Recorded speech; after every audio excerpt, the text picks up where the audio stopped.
Dentro de una de las bandas insignia del ska peruano reside un personaje bien peculiar, con una melena bastante abundante, un bigote bastante tupido y una energía recontra contagiante. No solamente es el alma de una banda, sino de varias bandas. Está, por ejemplo, Vestalvez, está Alejandro Moreno Laura, están los Calipsos y obviamente Vieja Esquina, donde es el frontman. Gentita, lo dejo con Ya Como Novela en Habla.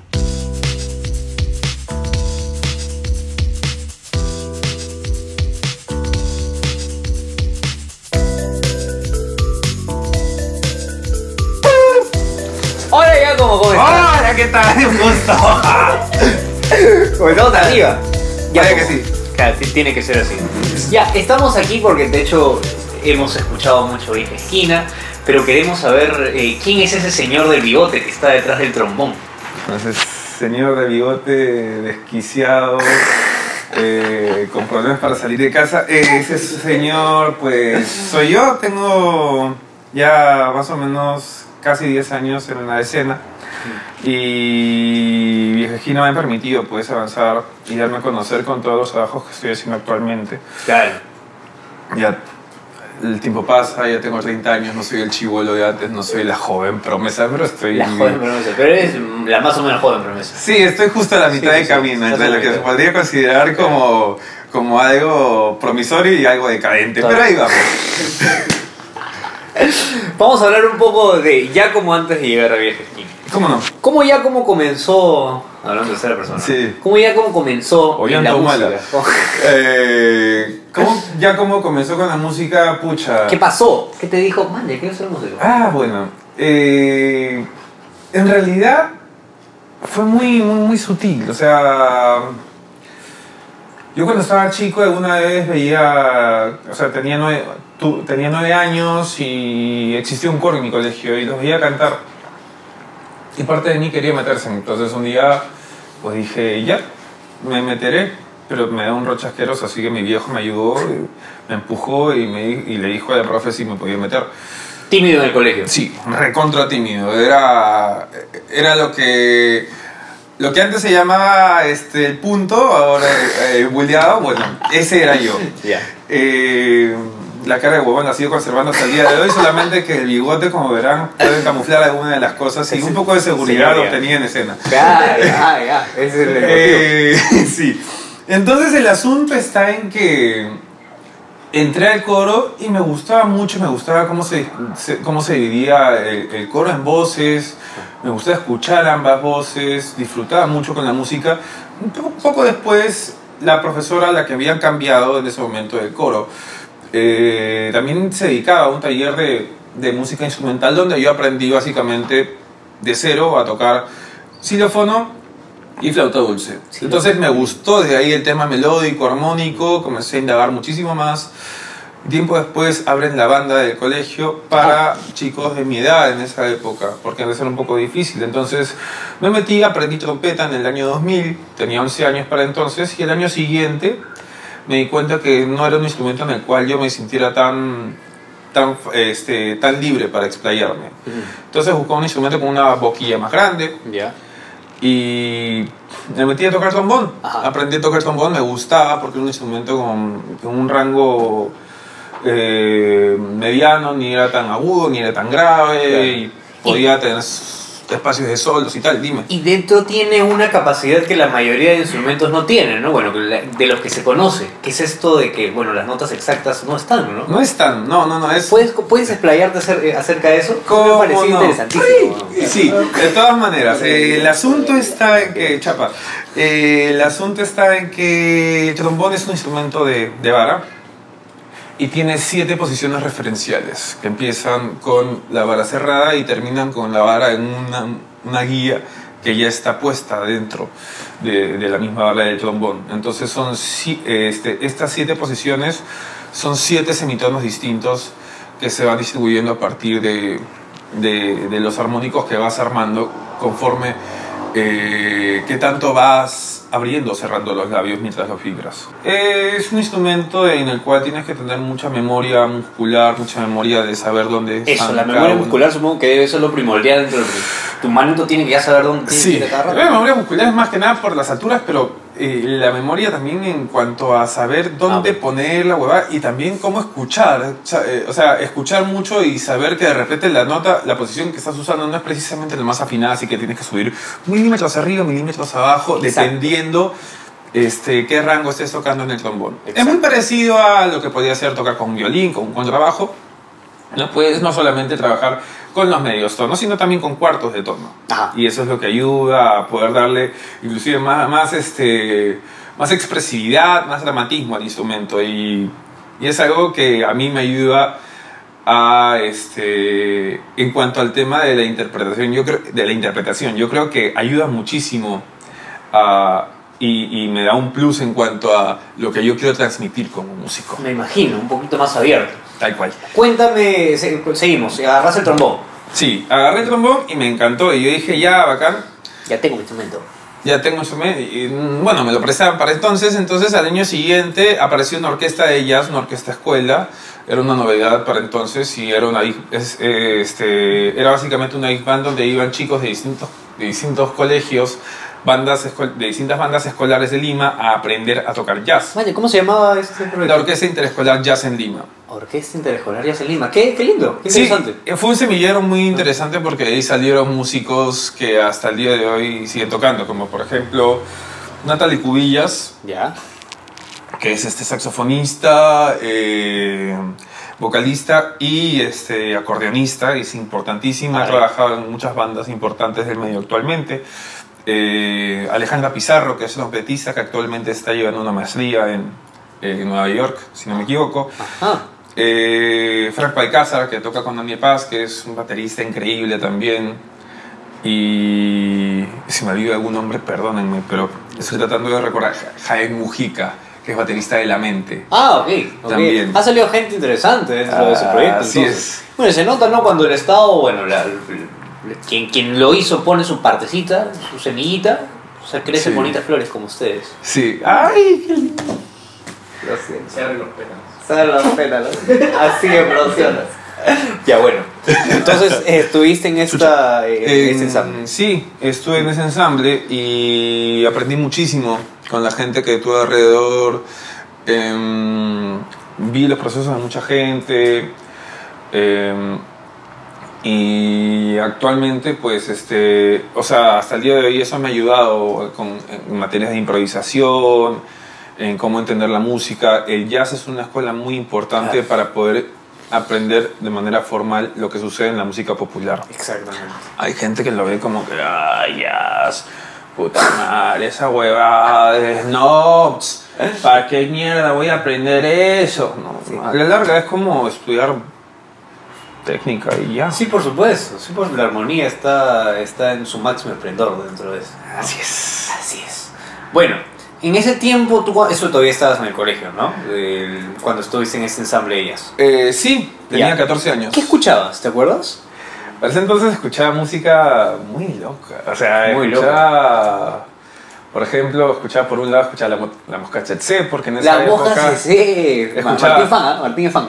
A inicios de los 2000 y finales de los 90, todo el ambiente donde yo estudiaba, que era el Juan 23, Lima Oeste, San Miguel, Ya. era muy pachanguero. Entonces Era la gente pachanguero. escuchaba Afrodisíaco, la gente veía Mil Oficios, Claro. y toda esa onda se transmitía hasta en las bandas. Entonces los chicos, ¿qué hacían en las bandas? Pues trataban de emular los sonidos que escuchaban y hacían las líneas de las canciones que tenían en mente. Entonces, ¿qué tocaban? Te quiero comer la boca, bailas para mí, esas cuestiones. Claro. Entonces, claro. para mí fue como... boom, entender los vientos desde el punto de vista popular era... bla. ¿Verdad? De muchos vientos en esa época, hablando de cómo se ensamblaba, ¿no? Sí, también. Fue una época muy simpática. De hecho, Interesantoso. sí, para ese entonces también me acuerdo que una vez estábamos en el colegio y apareció en una noche especial para los alumnos. Habían contratado a una orquesta, Mogambo, Mogambo. que era una orquesta de música pachanguera de ese entonces, donde está mi gran amigo, Jorge Venegas. Si estás ahí, te mando un abrazo enorme y todo el cariño del mundo, ya por ahí lo verás. Jorgito con otra gente formó parte de ese espacio y también creo que fue un poco culpable de todo lo que veíamos nosotros en ese entonces. Natalie Cubillas, que también era de mi colegio, se ganó con todo ese bagaje también, y un poco como que hemos sido influidos de un modo muy parecido para entonces, bueno, contándote luego de la experiencia que tuve en el colegio y tuve en la orquesta de jazz. Pasó tiempo después y yo tenía que salir del colegio. Ya, sí, tenía.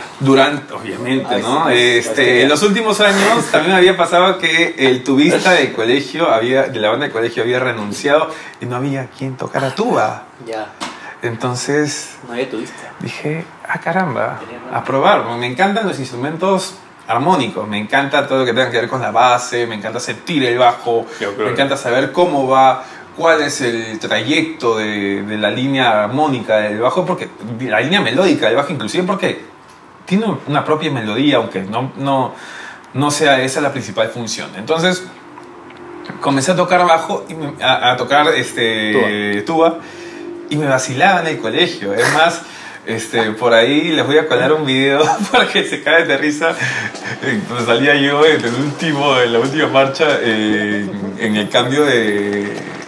Cuando te despides del colegio y tienes que ceder los instrumentos y el cambio de escolta y eso, salgo haciendo ridículo, levantando la mano, era un desastre total. Pero disfruté mucho ese espacio entre el 2002 y el 2005 tocando tuba, al punto de que más adelante llegué a tocar tuba en un proyecto hace poco, en el 2013, un proyecto que se llamaba Marcha, que fue lo que dio origen a lo que hoy día se conoce como la patronal. Ya, ok. César Fe tenía antes un proyecto de Street Brass que era un poco más gringo. Street Brass. Brass, ok. O sea, era una banda callejera de bronces, con percusión, que nos movíamos, pero antes el concepto no era muy autóctono, que digamos. O sea, eran covers de bandas de New Orleans, de Chicago. Chicago no quiero decir, pero básicamente era como bandas sureñas, ¿no? De Estados Unidos. Y a nosotros nos facilitaba mucho eso. Bueno, volviendo al punto, disculpe que sea un poco desordenado, pero es que tengo que contarlo. Así son los mejores contadores. Gracias. Ya después van editando porque es un montón de información la que voy diciendo. Galletita. Nada se edita, señor. Bacán. Entonces, bueno, el asunto estaba en que ya tenía que salir del colegio y de ahí entré a la Católica a estudiar letras, porque mi idea era estudiar derecho como los papás, porque mis papás son...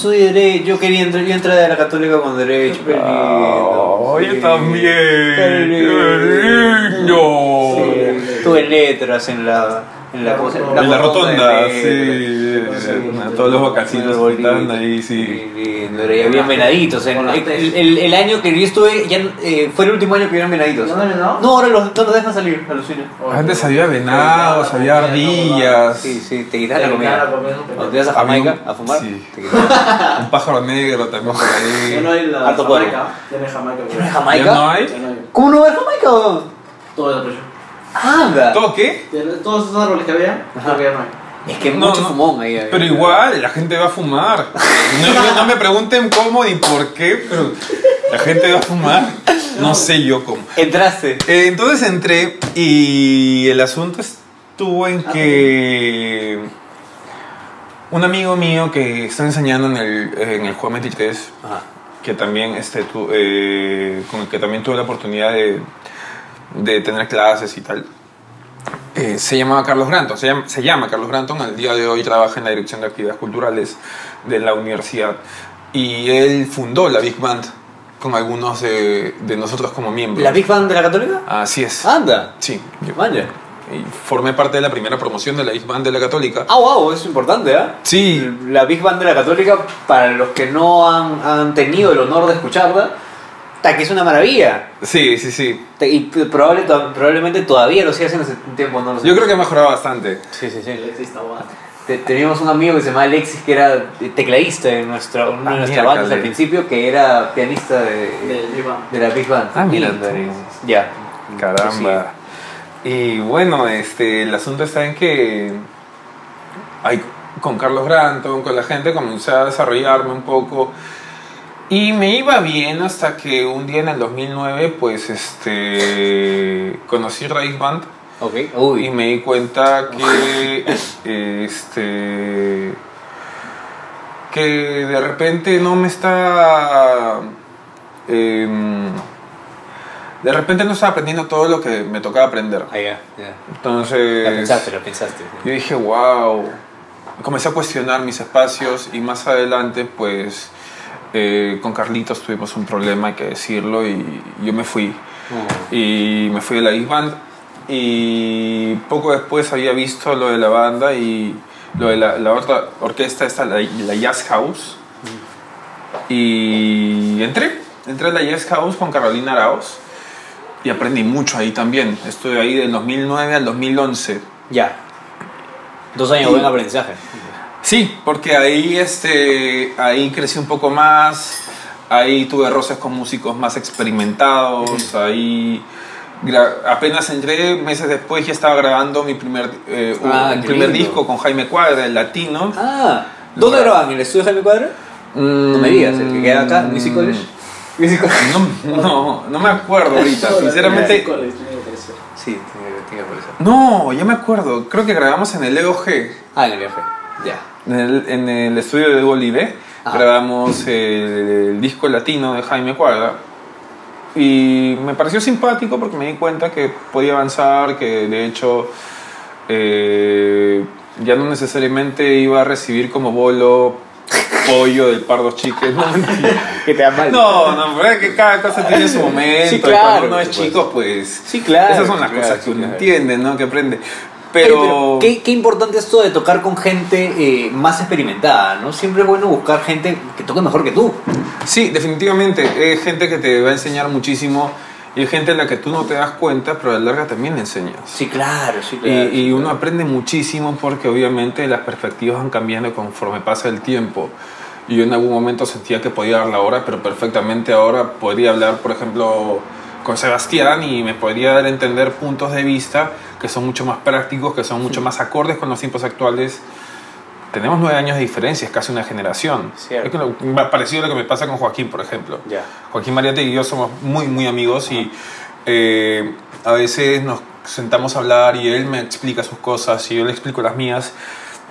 Y muchas veces, así como yo aprendo de él, yo siento que él aprende de mí. Claro. Porque son perspectivas que van acorde cada uno, o sea, que van acorde a lo que cada uno ve con respecto a su acercamiento a las tecnologías que ha tenido Por supuesto, en su por época. supuesto.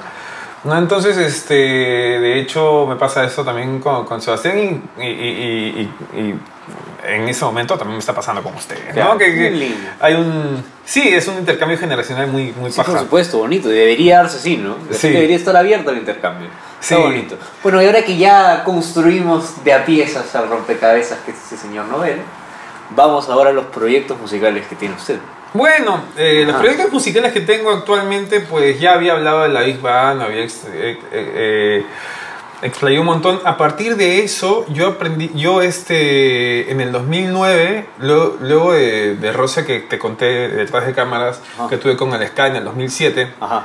habiendo escuchado a Barreto, habiendo escuchado Dancing Mood, habiendo escuchado los Scatalites, pues yo dije, en algún momento me tocará tocar ska, en algún momento Ya. tendré una banda.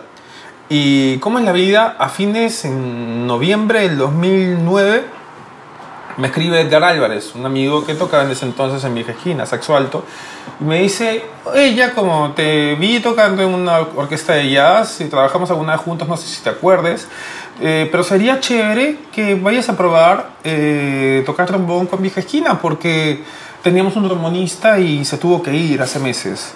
Qué lindo. Entonces yo dije, ya, bacán, probemos. Y yo en el fondo pensaba seguramente es ska punk, porque todas las bandas aquí que hacen ska se dedican a hacer punchis, punchis, punchis. Entonces yo dije, ya, no se pierde nada intentando, ¿no? Entonces fui y me sorprendí gratísimamente porque encontré a un grupo de chicos tocando Latin Ghost Ska y canciones mucho más tradicionales que eran muy parecidas a lo que yo estaba esperando 2 años antes escuchando las canciones que te había contado. Claro, cuéntame esa experiencia. ¿Ese fue tu primer acercamiento al ska? Sí, en el 2007. Cuéntame por favor de eso.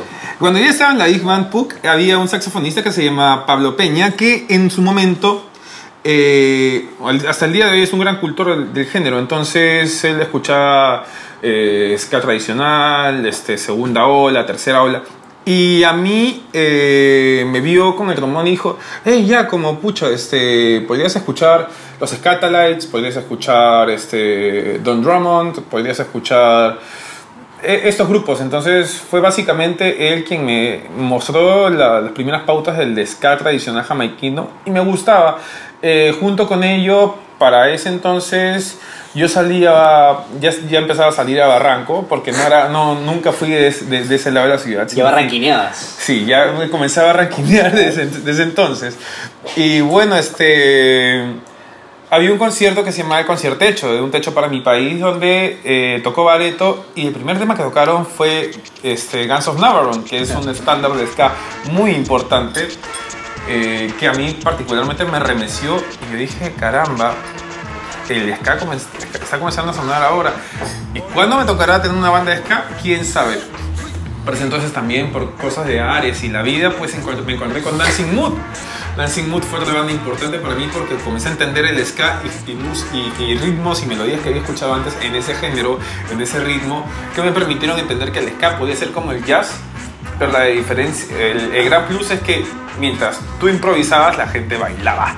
Entonces sentías bastante ese feedback, y para mí es importantísimo poder sentir el feedback porque, en verdad, soy una persona muy emocional y el sentir eso a mí me llena de energía, la misma que puedo transmitir en escena siempre que estoy subiendo. Claro, porque lo disfrutas como mierda, y eso está lindo, ¿no? Cuando como espectador uno ve que el músico o el artista, como quieras llamarlo, disfruta lo que está haciendo de la manera que tú lo haces en el escenario, puta, eso compra el show. Sí, gracias. Feliz. Es que de eso se trata, huevón. O sea, es como... O sea, si estás arriba y no transmites nada, es que es obvio, ¿no? ¿Para qué subes entonces? O sea, mejor ponte a un costado, toca tu línea, agradece, cobra y gracias, ¿no? Pero el sentido está en subir, transmitir, contagiarte con la gente, que la gente sienta que lo que estás haciendo también se ve muchísimo a ellos, y son ellos los que principalmente nos dan esa fuerza, ¿no? A veces hay espacios donde no permite, donde no hay mucha, el mismo entorno no permite mucho el desarrollo o la libre movilidad del público, porque a veces como banda tenemos que tocar en auditorios, y obviamente los auditorios no son locales de baile, ¿no? Claro. Pero igual se siente mucho la energía y uno procura brindar todo lo que tiene en ese momento. Qué lindo, hermano. Qué lindo eso, qué lindo. Eso es la pieza clave que le falta a algunos músicos en este país para poder comprender lo que están haciendo, de hecho.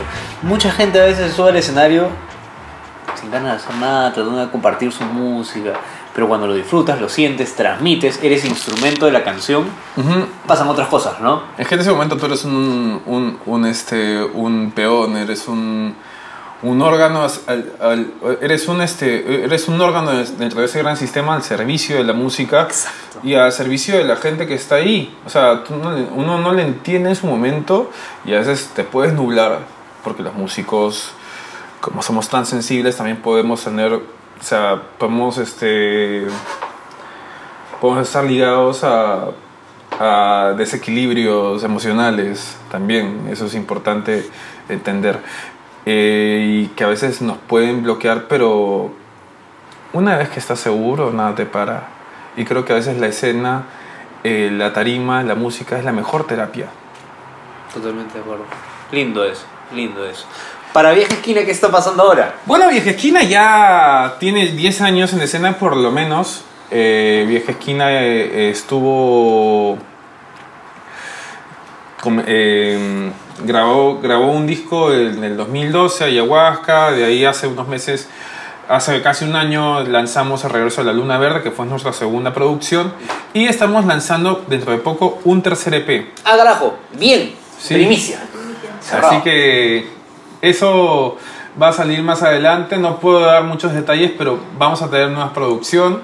O sea, una nueva producción con nuevas canciones. Algunas ya se han escuchado, otras no se han escuchado. Así que vamos a ir dándole con todo eso. Hemos tenido hace poco, en febrero, tuvimos un concierto en Bogotá con la gente de Bad Manners. Compartimos mucho con las escenas de ska en Bogotá y en Ciudad de México, Ajá. principalmente. Eso que tienen un fan club en México. Sí, Alucina. sí, nos quieren más allá que acá. Sí, me siento como Melcochita y su Huevón. fase de sonero. Oye, Pelcochita como sonero es gigante. Cojudo, ¿no sabes? ¡Qué Huevón, bestia! es un animalazo, Sí, huevón. claro, sí, claro. Escúchame Melcochita, voy a escuchar sus canciones ahorita. Después de este video. Sí.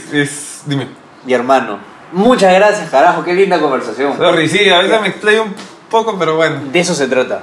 De eso se trata. Hablando de la sensibilidad del músico, uno tiene que Así hacer es. lo que le dé la perra gana cuando está frente a una cámara, cuando está en el escenario. Y vas a decir algo después de cámara, seguramente. Probablemente. Muchas gracias, Giacomo. Gracias a Sigan los ti. éxitos, hermano. Estás Gracias, macizo. hermano, para eso estamos. Y gracias para la gente de Habla por invitarme. Y no se olviden de visitar esta página que tiene mucho para dar y un culo para ofrecer. Exo, ¿dónde podemos seguir allá como novela o a Vieja Esquina, por favor, a esta cámara? me pueden seguir en @yacomonovela en Instagram. Me pueden seguir también en mi página personal facebook.com/yacomonovela música. Y para las bandas pueden seguir a Vieja Esquina con SK. Si nos mandan un mensaje al inbox, podemos conseguirles. Claro, estamos vendiendo tarjetas de descarga. De Regreso ¡Ah, a la Luna carajo! Verde. ¡Qué lindo! Sí. ¡Qué lindo! Tenemos, por si acaso, esta es una muestra, no tiene Ya, mierda. está bien. Se ve bonito, se ve bonito. El asunto está en que estamos vendiendo nuestros discos, tratando de salir adelante por nuestra cuenta. Y bueno, tenemos Vieja Esquina en Instagram, Vieja Esquina en Facebook, Vieja Esquina en Twitter, Vieja Esquina en... puta, no sé. Pero Todo lado. en todos lados. También no se olviden de seguir a los otros proyectos en los cuales formo parte. Los Calipsos, que también tienen varias redes por ahí. Los Calipsos, no se olviden. Y Alejandro y María Laura, que también unos amores. Un abrazo para los dos, que los Maravilla. extraño un montón. A veces nos juntamos por ahí a comer chifa y a huevear. Rico. Y también un abrazo enorme a los amigos de Best, tal vez, que ya los estaré viendo dentro de poco. Están macizos. Y ya sabes que con nosotros nos pueden encontrar en Instagram como @habla.p, en Facebook como @habla. Y a Martín, como ya saben, lo pueden seguir en su casa de San Miguel, ¿no? Ya saben, acuérdense de timbrar antes porque siempre está cagando. Nos vemos. Chao. ¡Chao! Lindo. Una de tía. Qué lindo, don Jaco. Oh, puta. Muchas gracias. Oh, huevón, qué